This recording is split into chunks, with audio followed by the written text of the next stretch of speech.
skulls. Fire. Legion. Gorgeous works of art by an insanely talented hobbyist.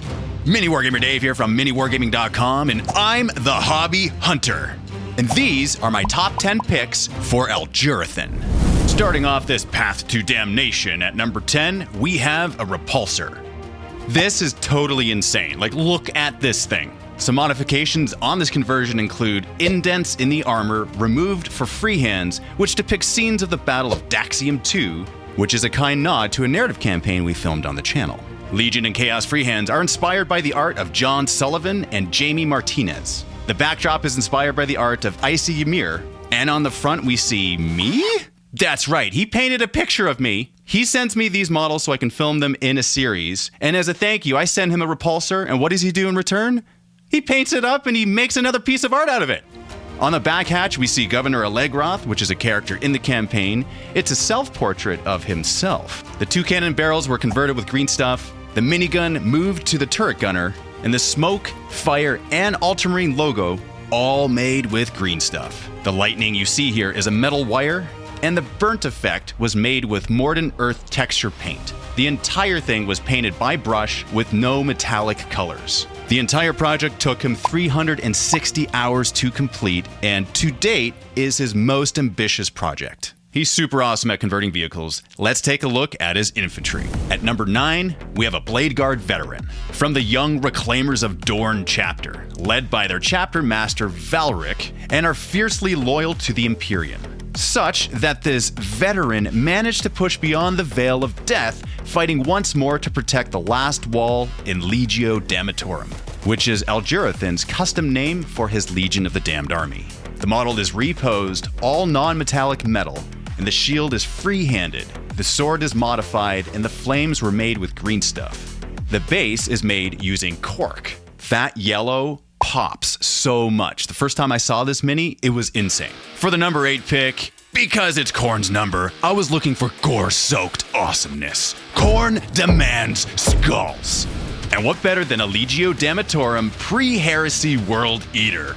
This is one of those brave Marines who gave his life, now elevated by the Emperor into Legio Damnatorum, to once more battle against the enemies of the Imperium. Chain axes made from green stuff and toothpicks, and the skulls are Games Workshop's skull kit. It's all painted using non-metallic metal. I'm clearly biased when it comes to this mini, but I happen to just really like how it looks. I'm partial to the blue and white color scheme of this armor. Now do you guys see why I was inspired to make this series? All this stuff is amazing! For my number 7 pick, you'll very quickly see why I chose this work of absolute art. Rylanor the Unyielding.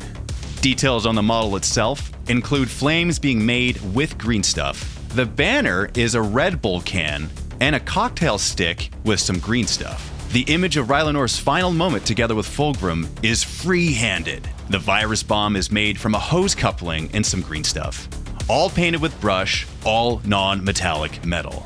The cracked effect is made with Citadel texture paint. This, my friends, is one of the coolest conversions I have ever seen. And I love the story that it tells. For the number 6 spot, I was looking for the best converted base, and this is what I found.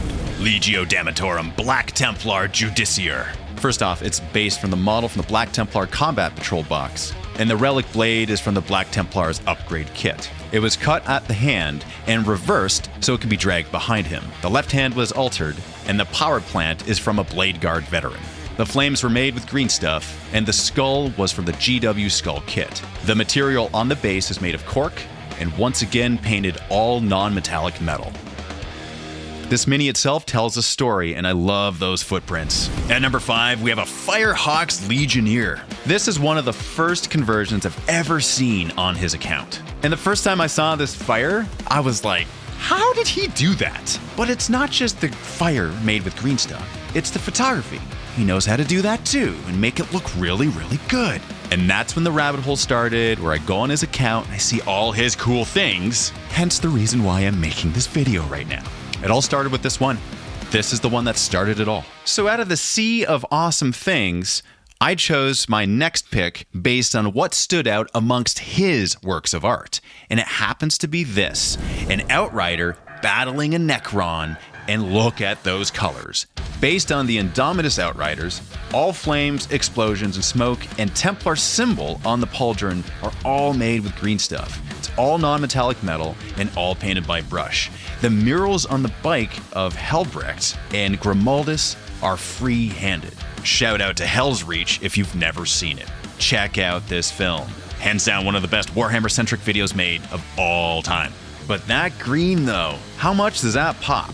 This to me is a diorama. Dioramas are in their class all by themselves when it comes to conversion projects. Innately, each of them tells a story. And what's the story behind this one? This Necron warrior got really lucky.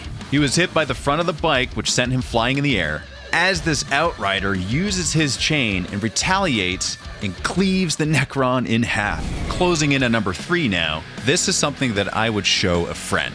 This is the first time seeing Algerothen's work. I would be like, hey, take a look at this. The Librarius are some of the Emperor's most potent weapons, but after the Council of Nicaea, they were disbanded, perhaps leading to one of the main reasons why the traitors almost won at Terra during the heresy. Modifications on this conversion include a Terminator from the Leviathan box set. His right leg and arms are slightly reposed. The Tyrannid is June Model of the Month, and its right leg was reposed and cut in half. The axe has been replaced by the Leviathan box captain's sword. Flames were made once again with green stuff, and the flame from the sword has a metal wire inside to help hold it up. Skulls from GW Skull Kit, and the model's head has a third eye drilled into it. Purity seals have been removed on the model, which required new armor lines to be carved out by hand. Base is made with cork, pipes, and lollipop sticks. For me, what stood out the most was the contrast between the purple and the yellow colors on this conversion. Add to the fact that this librarian is killing this bug, and it makes it that much better. Riding our way to the top pick at number 2, we have this Outrider. A Flesh Terror Outrider, no less. The model's been reposed through some creative cutting and use of green stuff to make the two-edged chainsword touch the ground. The sparks are metal wire, and all the flames on the model are sculpted with green stuff. You think green stuff might have some sort of role here in these sculpts and conversions or something. I don't know. Where do you get this green stuff from? MiniWarGamer Dave here from MiniWarGaming.com. Do you love using green stuff but hold back because it costs so much for so little? Oh yeah, that stuff. Yeah, that's been around forever. It's pretty cool. You can do a lot of stuff with the green stuff. The images of Gabriel Seth on the side of the bike, as well as the symbols on the pauldrons, are free-handed, meaning he used the side of the model as a canvas to paint his own picture. That's really cool. I love seeing that on models. And he loves his freehand. Skulls are from the GW Skull Kit, and the burnt paint effect is created with Citadel texture paint. And then, of course, there's the Ghost Rider aspect of all that. That's what I saw. The first time I saw this, Ghost Rider, 100%, which is basically a Marvel Legion of the Damned model, when you think about it. Before I reveal my top pick for Algerothen, here are some honorable mentions from the community. Here's a sweet conversion by A. Demidov. And these blood letters coming out of a pool of lava attacking this dreadnought. Got some freehand on the banner. And look how molten hot that looks. Next up, we have the Sweet Legionnaire by Nox Minis. And to me, this captured the essence of Legion of the Damned. It's a nice, clean conversion, and the robotic hand just added that much more uniqueness. Johnny K.S. Wong painted up this knight and converted flames on its shoulders. Not to mention the free hand on the shin pads and the use of blue, which contrasts with the orange of the fire. Which finally brings us to my top pick for Algerothen, this converted knight. This piece is absolutely outstanding, even amongst his own works of art. The knight's legs and torso are reposed. The left leg's been cut in half to give it a bend in the knee. There are LEDs in the eyes and under the pauldrons controlled with an FR remote control. All imagery of this knight is free-handed. Shoutouts by Algerothen himself, Adrian Smith artists, and Z Kun Chin for some of the original art. The crackled paint effect is done with Mordant Earth paint from Citadel, and all flames and smoke are made with green stuff. The banner and the carapace is made from sprue, green stuff, and chains from the Knight kit, with the pilot repose to match the Knight's pose itself. The base is done using cork to hide the battery tray for the receiver. According to Algerothen, the build time on this was 137 days in roughly 300 hours. That's one of my favorite things about this. What we are seeing is a manifestation of passion and hobby drive. To go from start to finish on a project is impressive enough. To see it physicalized is a wonder, which is why it surprised me that when I sent this Lord Davicus to Algerothen, he did this to it. Now, full disclosure, I'm biased. Well, obviously I'm biased. Algerothen's been so kind as to convert and paint a Lord Davicus from Ravaged Star.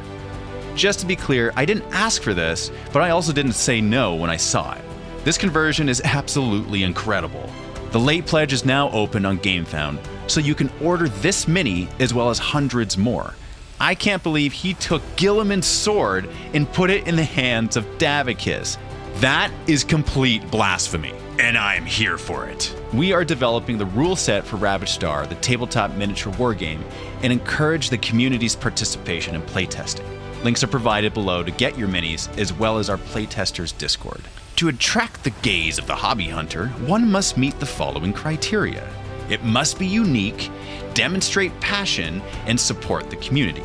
Algerothen has certainly demonstrated this by his art, and we celebrate this fact. And I'm extremely lucky to be part of this amazing community that we have. And I love talking to all of you, and I have many people that are inspired by the things I do, and that is the most gratifying feeling that I get from posting my miniatures, because that's also what I try to achieve, giving back to the community with my own creations in the same way that I am inspired by others. Algerothen, you're an absolute beast. I encourage everyone to hop over to his Instagram and to see his entire collection of projects. It's an absolute tapestry of burning hot eye candy. Leave a comment for Algerothen to let him know your thoughts on his artwork. He'll be looking at every single one. I'm just saying that as a fact. I don't know if he's going to look. He'll probably look at it.